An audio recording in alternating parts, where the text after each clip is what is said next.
নির্যাতিতার অপরাধীদের শাস্তি, ফাঁসি আর মুখ্যমন্ত্রীর পদত্যাগ, ততদিন অবধি আন্দোলন চলবে।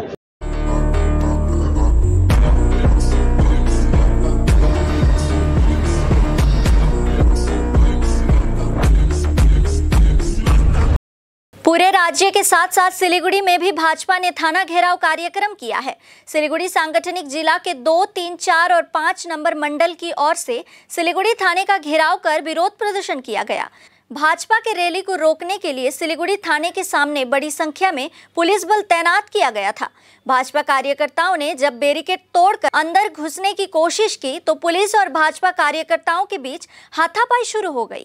इसके बाद भाजपा कार्यकर्ता थाने के सामने सड़क पर बैठकर विरोध प्रदर्शन किया। इस दौरान सिलीगुड़ी के विधायक शंकर घोष, भाजपा के सिलीगुड़ी सांगठनिक जिला अध्यक्ष अरुण मंडल और अन्य भाजपा कार्यकर्ता मौजूद थे। চলতে থাকবে।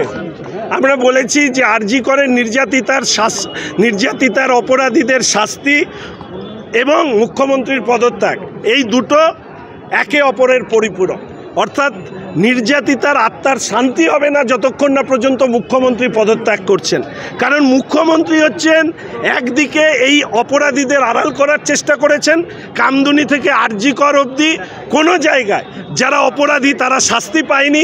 ফলে স্বাভাবিকভাবেই আজকে রাজ্যের যে ক্ষোভ, এই ক্ষোভের কারণ গত 13 বছর ধরে এই পুলিশ মন্ত্রীর অপশাসন, পুলিশকে দলদাস বানিয়ে রাজত্ব চালানো, তৃণমূলের চোর ডাকাত দুর্নীতিগ্রস্ত নেতাদেরকে এরাই শেল্টার দেয়। এদের মেরুদণ্ড যদি থাকতো আজকে তৃণমূলের চোর ছাচ্চর নেতাগুলো এরকম হতে পারতো না। এদের সহযোগিতা নিয়ে এরা হচ্ছে আজকে তৃণমূল এই জায়গায় পৌঁছেছে।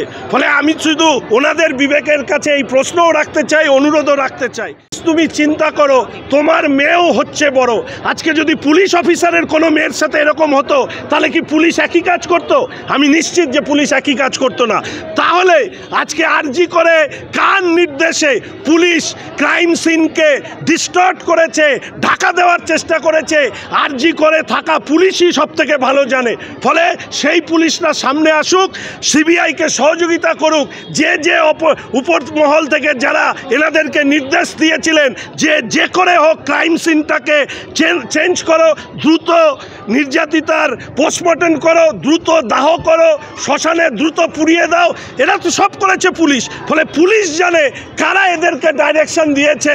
ফলে তারা নিজেদের বিবেকের তাড়নায় এই পুলিশের বাড়িতে যদি মেয়ে থাকে আর আমি মহিলা পুলিশরা আছে, সেই মহিলা পুলিশদেরকে সামনে কথা বলছি, আপনারা নিজের একজন নারী হিসাবে আপনাদের উচিত যারা ওপর থেকে আপনাদেরকে নির্দেশ দিয়ে এই ঘৃণ্য কাজ করেছে তাদের কথা সিবিআইয়ের সামনে তুলে ধরা।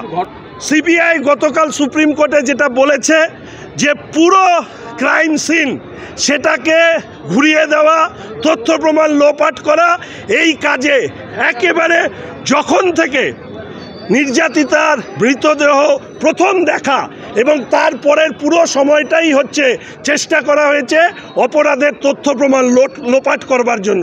তো সুপ্রিম কোর্টে সিবিআই বলেছে। ফলে ইন্টেনশন ইজ ভেরি ক্লিয়ার। কোনো প্রভাবশালী ব্যক্তি বা মুখ্যমন্ত্রী নিজে এই পুরো ঘটনায় যারা ক্রাইম করেছে তাদের আড়াল করার চেষ্টা করেছেন। আজকে যে গণবিক্ষোভ দেখছেন তার কারণ এই মুখ্যমন্ত্রী বারবার করে স্মরণ করিয়ে দিই, পার্ক স্ট্রিটে বলেছিলেন ও তো ক্লায়েন্টের সাথে কাস্টমারের গন্ডগোল। কাটোয়াতে বলেছিল ওই মহিলার স্বামী তো কি সিপিএম করে। পরে বলল কালিয়াগঞ্জে বলল ও তো প্রেম করে। হাসকালিতে বলল ওকে তো থাপ্পড় মারলেও মরে যেতে পারে।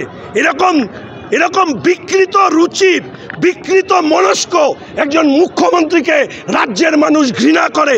আমি আগেও বলেছি, আজকেও বলছি, যেদিন ক্ষমতার থেকে যাবেন এই রাজ্যে স্বাধীনতার পরবর্তী আপনার মতো কলঙ্কিত ধিকৃত মুখ্যমন্ত্রী এই রাজ্যে আর কোনোদিন জন্মায়নি, আগামী দিনেও জন্মাবে না, এটা আপনাকে বলে গেলাম।